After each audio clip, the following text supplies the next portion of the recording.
Animais afogados em lojas gaúchas. Câmara dos Deputados debate normas para evitar tragédia semelhante. Os muito ricos devem pagar mais imposto? Entenda por que o Brasil debate a taxação de grandes fortunas. Após as enchentes que devastaram Rio Grande do Sul, parlamentos investem em medidas para reduzir os danos dos eventos climáticos que sempre se repetem. Boa notícia na área ambiental. Rio de Janeiro recupera trechos da Mata Atlântica. Essa área era completamente coberta por pastagem e hoje virou essa maravilha de paisagem. Oi, pessoal! É em parlamentos como este que são tomadas as decisões que regem a sua vida. Eu sou Andréa Alves e este é o Parlamento Brasil, um programa que há 18 anos é feito em parceria com as TVs legislativas de todo o país. A gente traz para você as iniciativas parlamentares que acontecem não só em Brasília e que impactam a vida do brasileiro país afora. Vamos lá?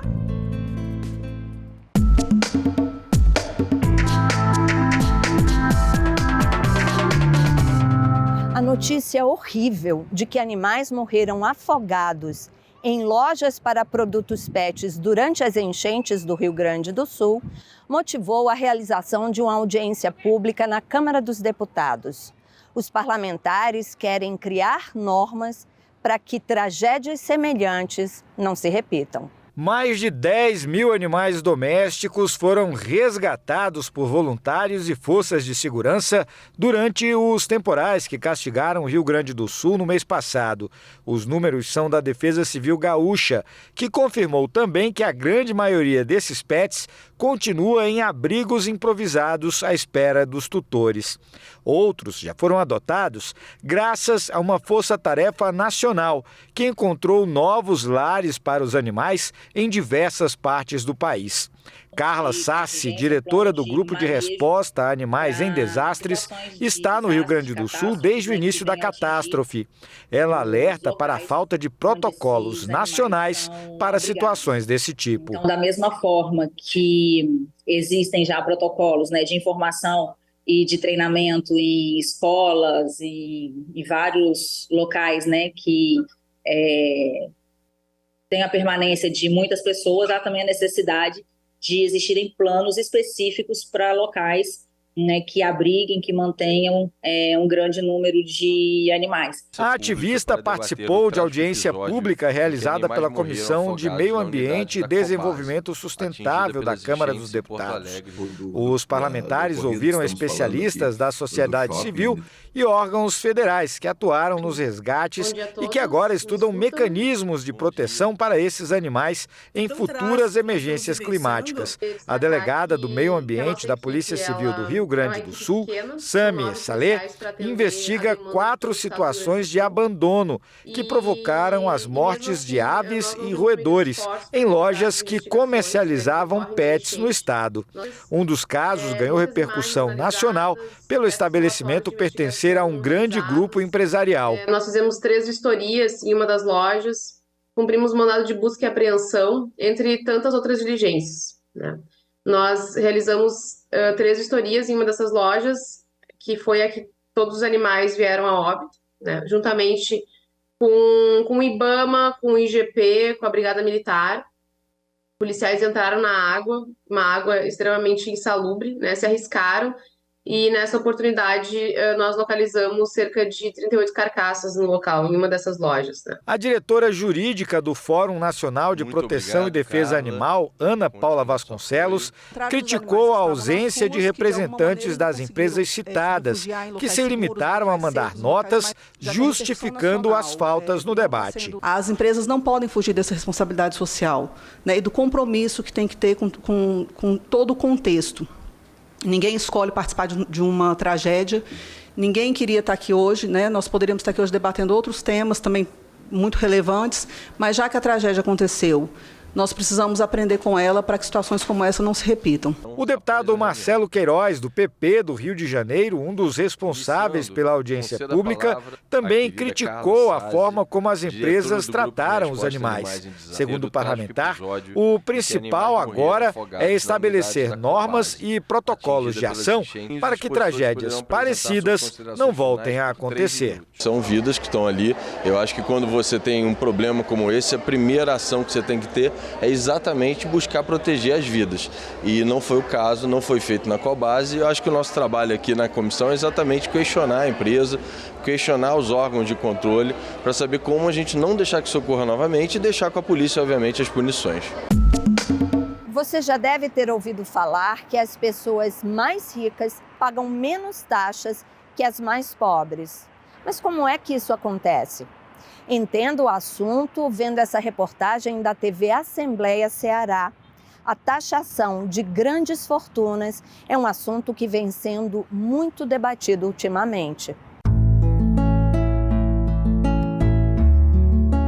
Meirilane mora desde que nasceu na comunidade do Pau Pelado, no bairro Pio 12, há quase 45 anos. Atualmente está desempregada, mas faz uns bicos como cantora. Vive com um orçamento apertado. Tu acredita que eu não sei nem o que é cesta básica?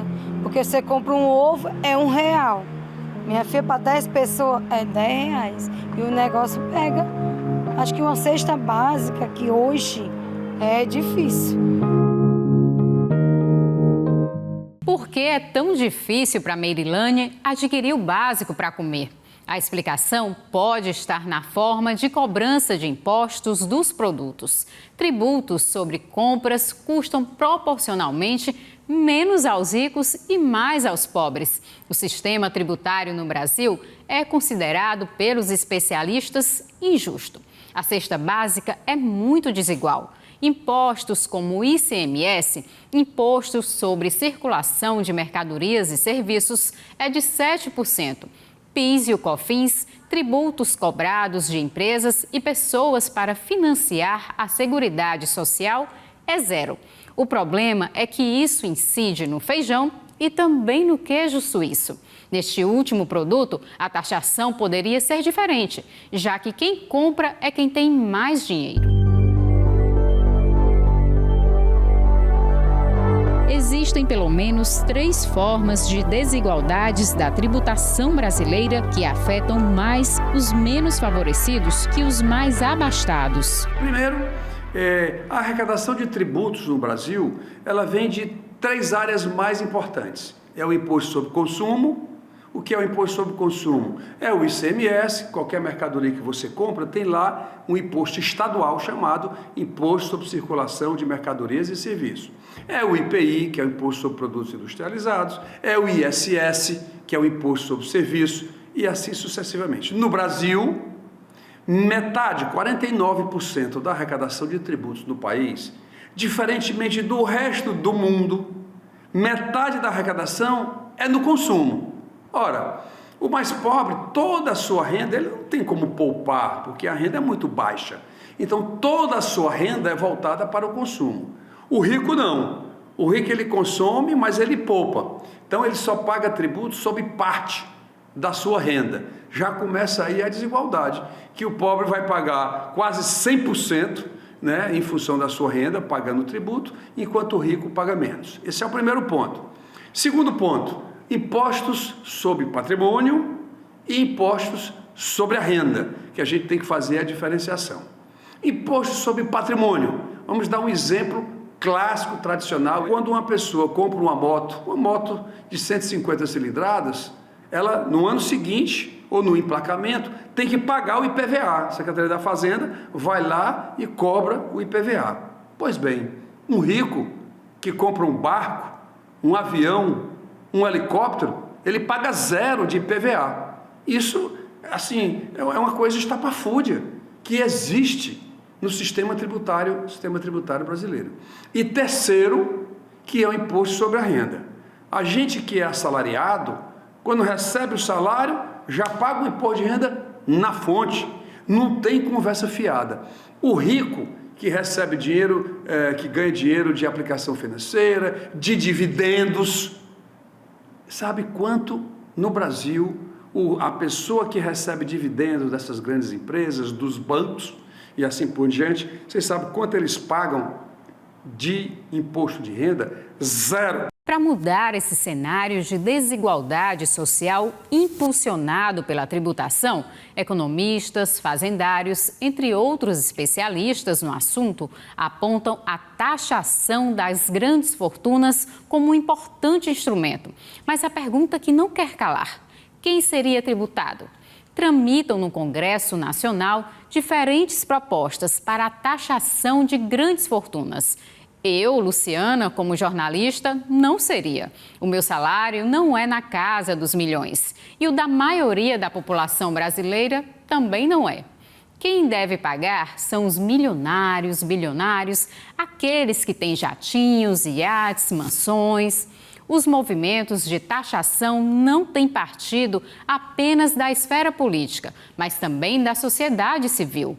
A campanha Tributar os Super Ricos, composta por mais de 70 organizações da sociedade civil, propõe que pessoas com patrimônio superior a 10 milhões de reais paguem o IGF sobre a parte que exceder esse valor.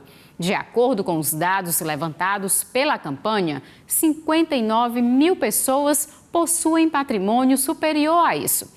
0,028% da população. Com esse imposto, segundo o movimento, seria possível arrecadar mais de 40 bilhões de reais por ano. Há várias propostas nesse sentido. O que talvez muita gente não saiba é que o imposto sobre grandes fortunas está instituído na Constituição Federal de 1988, mas nunca saiu do papel. A nova reforma tributária aprovada simplificou a cobrança, unificando 3 tributos na área federal: PIS, COFINS e as contribuições sobre importações. E na estadual, juntou o ICMS e o ISS. Mas a carga tributária continua regressiva. Quem ganha menos, paga mais. Nós precisamos tributar mais, né? O patrimônio e a renda e menos os bens e serviços, tá certo? Porque com isso, você torna a nossa carga tributária progressiva, tá certo? Fazendo justiça fiscal com distribuição de renda. A taxação de grandes fortunas encontra grande resistência para passar no Congresso Nacional. O entrave é criado justamente pelas pessoas que têm muito dinheiro e influência. São os grandes conglomerados que têm, né, a sua assessoria ótima, né, que elegem vários políticos, né, e essas pessoas fazem a defesa justamente desse quinhão. Então, a gente teria que fazer um trabalho muito significativo, né, de esclarecimento para a população. Havendo esse esclarecimento, é possível que a gente faça essa reforma no Brasil.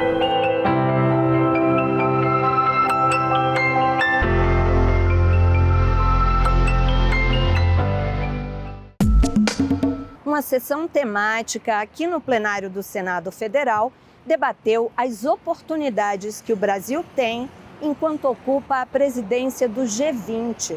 A instituição completa 25 anos.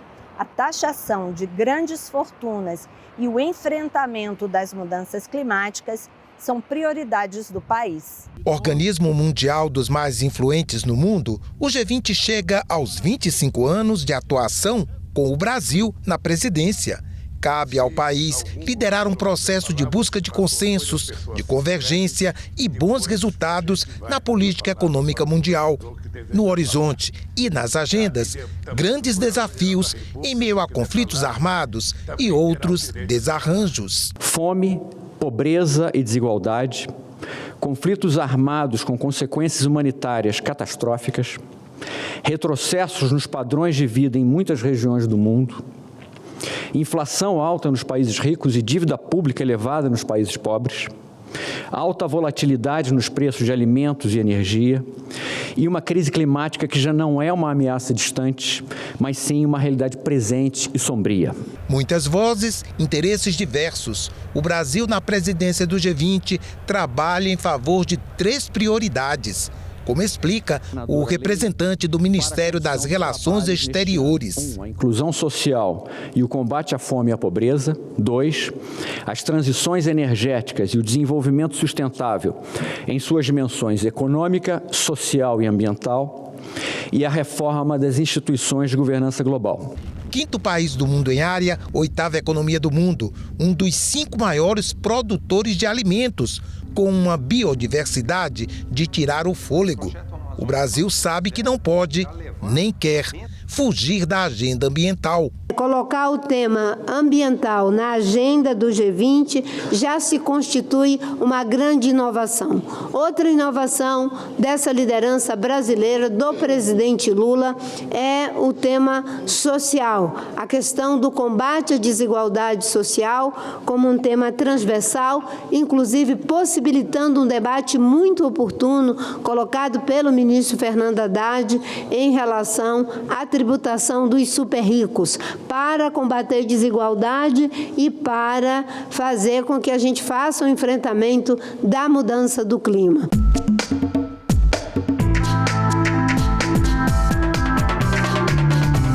As mudanças climáticas já eram muito debatidas nos parlamentos, mas depois dessa tragédia no Rio Grande do Sul, o assunto está cada vez mais presente em projetos de lei e iniciativas parlamentares em todo o país. Uma das características mais marcantes de Mato Grosso é o clima quente. Acontece que nos últimos anos as temperaturas têm alcançado novos patamares. Para se ter uma ideia, a maior temperatura já registrada na história do país foi em Nova Maringá, médio norte do estado, quando os termômetros marcaram 44,8 graus em novembro de 2020. No ano passado, Cuiabá registrou 44,2 graus, o que também colocou a capital na lista de cidades recordistas de calor no Brasil. Isso significa que, além das iniciativas para barrar o aquecimento global e mitigar suas consequências, é preciso também pensar em políticas públicas para socorrer a população. É o que propõe o deputado Fábio Tardim com um plano de contingência para ondas de calor. A proposta prevê a criação de um comitê permanente de gestão do plano de contingência para as ondas de calor. Formado por representantes de diferentes secretarias, ele deverá contar ainda com a participação de representantes de órgãos e entidades da sociedade civil organizada. Esse grupo de trabalho vai fiscalizar as ações do Poder Executivo, que deverá, entre outras iniciativas, ampliar o horário de atendimento dos equipamentos socioassistenciais, climatizar 100% das escolas públicas, fornecer kits de proteção contra o calor e, inclusive, subsidiar linhas de crédito para possibilitar à população de baixa renda a aquisição de ventiladores e ar-condicionados e ampliar os benefícios da tarifa social de energia elétrica nos meses que registram maiores temperaturas. Nós vivemos aí este ano ondas gritantes de calor, de qual veio a óbito ali crianças, jovens e também os nossos idosos aí da melhor idade. Nós temos o que? De fazer um enfrentamento, colocar de uma vez por toda ar-condicionado nas escolas, nas creches municipais, tá? Temos aí que darmos um incentivo a essas pessoas de baixa renda, né? Que não têm condições de ter ali um ventilador, de não ter condições de ter um ar-condicionado, e nós temos que facilitar, até porque não é luxo, nós sabemos muito bem, nós que estamos aqui de Cuiabá e Vaza Grande. A iniciativa do deputado Fábio Tardim está em sintonia com uma indicação apresentada pelo deputado Wilson Santos em abril deste ano, após o governo do estado autorizar ar-condicionado nas celas dos detentos que cumprirem algumas condições específicas. Eu respeito a opinião do governador, mas já que ele está com recursos financeiros para instalar aparelhos de ar-condicionado nos presídios e cadeias de Mato Grosso, eu entendo que ele pode isentar também, retirar o ICMS desses aparelhos de ar-condicionado, desses ventiladores, climatizadores, porque realmente vivemos num estado de altíssimas temperaturas. E nesse caso, em Mato Grosso, esses aparelhos não são luxo, são uma necessidade. No início dos anos 2000, fortes chuvas atingiram o sul de Minas, provocando enchentes em várias cidades da região, uma delas São Lourenço. O município voltou a sofrer com as enchentes em 2021. As inundações ocorreram com o transbordamento do Rio Verde, que corta a cidade. Por isso, a bacia desse rio foi escolhida para a implantação de um sistema de monitoramento e alerta. Em São Lourenço foram instalados 4 sensores. Um deles fica na zona rural, próximo a este pontilhão de uma linha ferroviária desativada. Os outros ficam na área urbana. As estações de monitoramento medem a quantidade de chuva e o nível do rio. O sensor que fica ali em cima, ele é um pluviômetro, ele coleta a quantidade de chuva e dá a quantidade de chuva em milímetros. A informação desse sensor e do sensor que está lá dentro do rio, que coleta o nível do rio, são enviados em tempo real para essa caixinha preta. Essa caixinha preta que tem toda a inteligência do sistema. Mesmo quando não chove aqui, São Lourenço pode sofrer impactos, por ser o destino de parte da água que cai em outros municípios, situados em áreas mais altas da região da Serra da Mantiqueira, por onde corre o Rio Verde e seus afluentes. Daí a importância da iniciativa ter tido a adesão de outras 4 cidades. Além de São Lourenço, os equipamentos foram colocados em pontos estratégicos de Itamonte, Itanhandu, Passa Quatro e São Sebastião do Rio Verde. É muito importante para a minha cidade, porque eu estou no pé da serra. Então preciso ter um tempo de resposta mais rápido para atender a minha população. O monitoramento de chuvas e nível dos rios começou a funcionar em dezembro do ano passado. As informações são enviadas para uma plataforma desenvolvida pela empresa Aston Tecnologia. É uma startup que surgiu no campus da Universidade Federal de Itajubá, a Unifei. O programa trabalha com inteligência artificial e os dados possibilitam que as cidades se preparem em caso de chuvas extremas. Na Universidade Federal de Itajubá, a gente tem uma gama de pesquisadores que precisam de dados para pesquisar, para dar informações, para dar previsões, modelos e para o órgão público entender qual foi o meu histórico e o que eu tenho que fazer para melhorar esse histórico, para que nos próximos anos eu não tenha tantos problemas, né? Então são um embasamento de dados para políticas públicas excelente. O sistema está sendo preparado para ampliar os serviços, com sensores de fumaça, incêndio e temperatura. Mas os dados disponíveis atualmente já são comemorados. As informações são acessadas pela Defesa Civil dos municípios,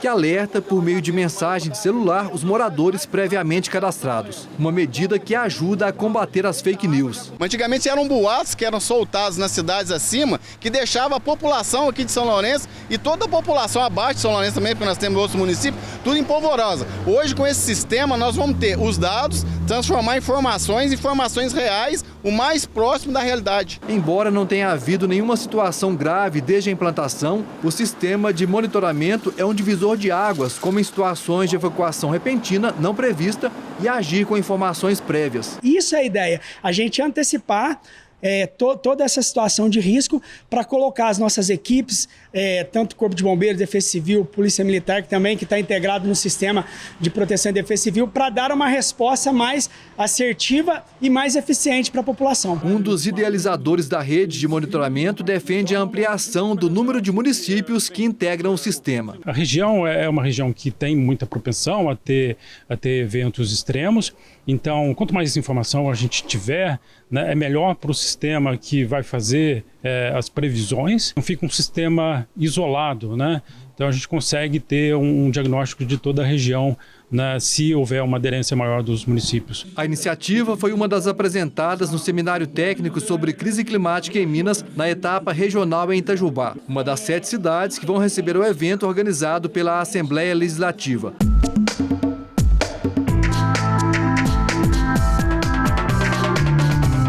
Você vai ver agora uma boa notícia na área ambiental.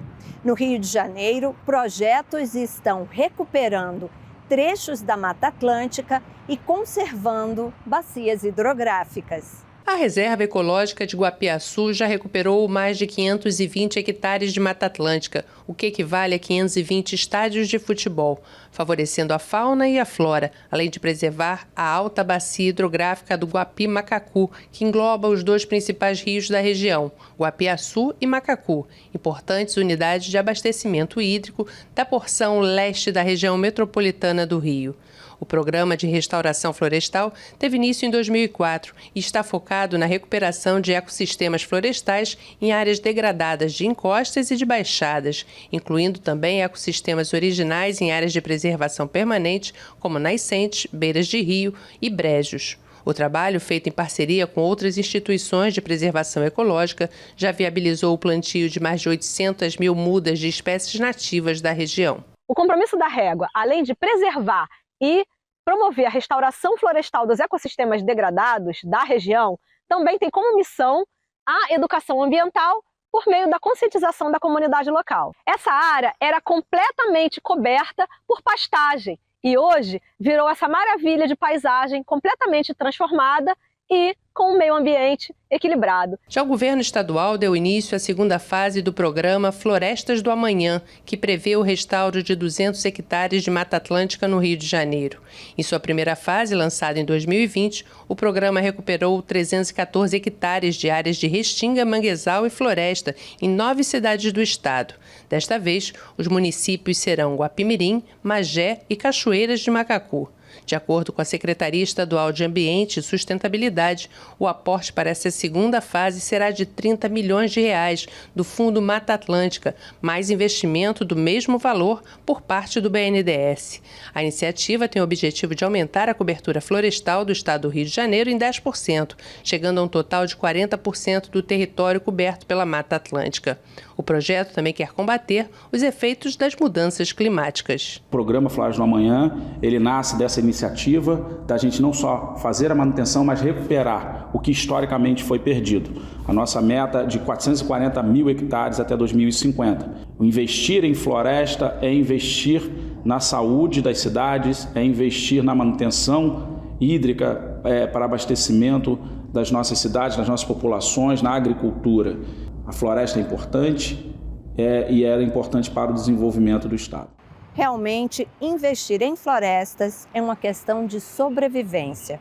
Olha, você sabe que se quiser rever este ou qualquer programa da TV Senado, tem tudo na internet, no site da TV ou no YouTube. Até semana que vem, pessoal. Tchau!